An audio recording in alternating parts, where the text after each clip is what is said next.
They could have found a different place, like Minnesota. They could have went somewhere, anywhere in the United States, southern state, that he would get more of a fair trial than actually in Minnesota. Yes. Come on. Well, for state level charges, this is the fascinating thing. Throw everything out. You know what? Maybe the fentanyl thing, I don't know what I'm talking about. Fine. The judge said there is nowhere in the state he's going to get a more fair trial because everyone's already been prejudiced by the media coverage. Okay, my response to that is if you can't have a fair trial, then you're free to go. Yeah, that's the constitutional remedy. Indeed.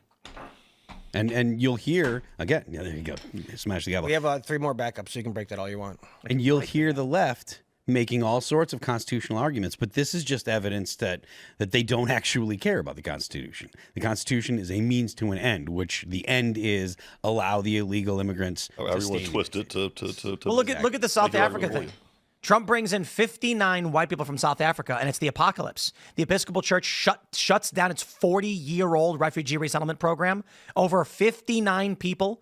All these people in media are screaming Trump's a white supremacist and a racist. These people have argued on CNN that the white people in South Africa should go back to Germany. They say that the white people in the United States are colonizers, should give the land back to Mexico or to the Native Americans.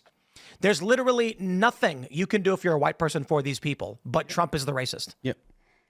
And from what I saw, I got a hell of a reception over in Qatar and over in Saudi Arabia. Yeah. He sure did. The bigot that he is with the Muslims, and those folks are pretty dark complected over there. Yeah. He hates brown people, doesn't he? Before Trump was the president, particularly the Republican president, he was loved by everybody. It didn't matter your color, race, creed. They were like, oh yeah, Donald Trump, he's the quintessential American businessman. He's the quintessential successful real estate mogul. Put that R in front of his name. That changed everything. And he was a Democrat. If it was a D in front of his name, well, you're in this shit. He could do no wrong. He would have been Part Obama. of why they loved him. He was a Democrat until he decided to run for.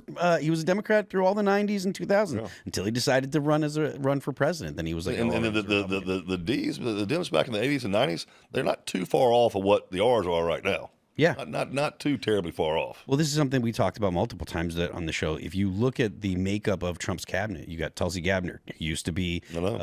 RFK still RFK. Still is. He's actually registered as a libertarian, but he comes from a Democrat. He's a translator, by the way. RFK I can't listen to his voice. Have a little note next to him. Type it out. Let this guy say it for him. I can't listen to that voice anymore, man. It is warbly and stuff. I scratch a chalkboard and listen to RFK. That's a toss up, man. I'm not really sure. He had a hearing today. Did you guys see it?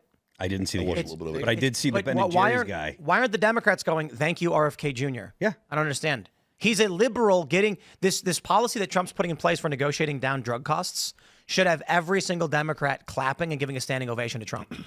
This is their policy. Not only that, but they're protesting. They don't get credit for it, though. And if you don't get credit for it, that means you got to give the other guys credit, which means the other guys stay in power and we don't. It's kind of like, all right, so when I was a minor league pitcher, this is this is sort of a long-winded analogy, but it'll make sense in the end. Dear friend of mine, actually, I'm going down next week to the Braves spring training complex to coach in a college wood bat league down there. And a dear friend of mine, Damian Moss, he owns the league. And we were competitors, coming up to the Braves minor league system. So it was a weird thing. We're on the same team. Republicans, Democrats, we're on the same team. We're part of the same country, hopefully moving in the same direction. But if Damian went out and pitched, it's the same. If he wins, he pitches good, our team wins. Awesome. Maybe we'll win a championship. But if he pitches bad, I'm always kind of sitting in the dugout going, 1, 2, 3 inning. Damn it.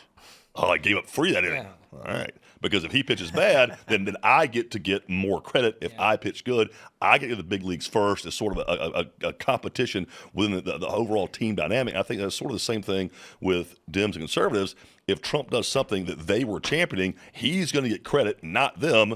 That way, the Republicans are moving farther, faster, ahead, getting more credit, more credibility, and they're just sort of lagging behind with just really not a whole lot to talk about, and no real way to kind of step in and here's how we're opposite from each other. Our policies work better than yours. I feel like the right is we would be happy if Democrats were in charge. Not if they were in charge, but if they did something good and made America better, like that's good. We would appreciate that. We're for freaking Americans, but they cannot.